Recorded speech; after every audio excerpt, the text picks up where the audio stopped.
Un caro saluto agli amici di mattoscacco.com. Oggi ci troviamo a recensire un nuovo libro di scacchi che, come puoi vedere, si intitola Come scegliere la mossa migliore. Allora, il libro è stato scritto dal Andrew Soltis, famoso gran maestro, e dietro possiamo vedere la sua scheda tecnica.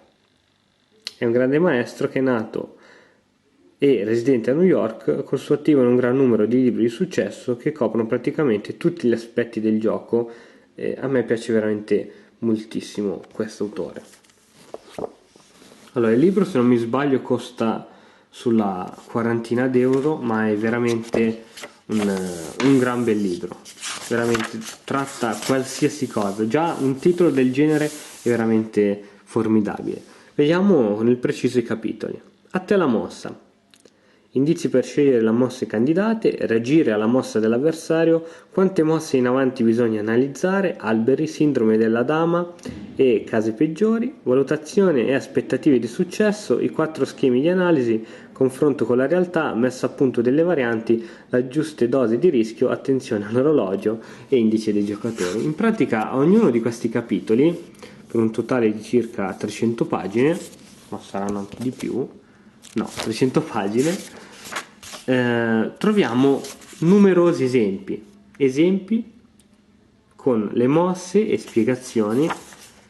Purtroppo non sono ancora riuscito a leggerlo tutto, ma è veramente un grandissimo libro. Qui abbiamo la posizione,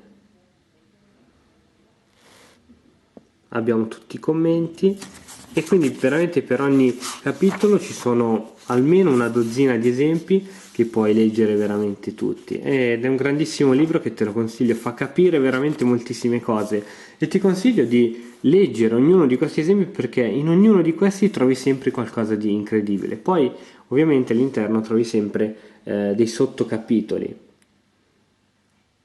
quindi impossibile contro attuabile, quindi trovi altri esempi.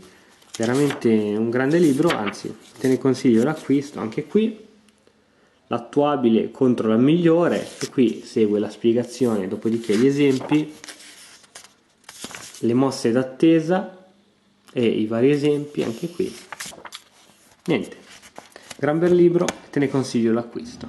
Come scegliere la mossa migliore.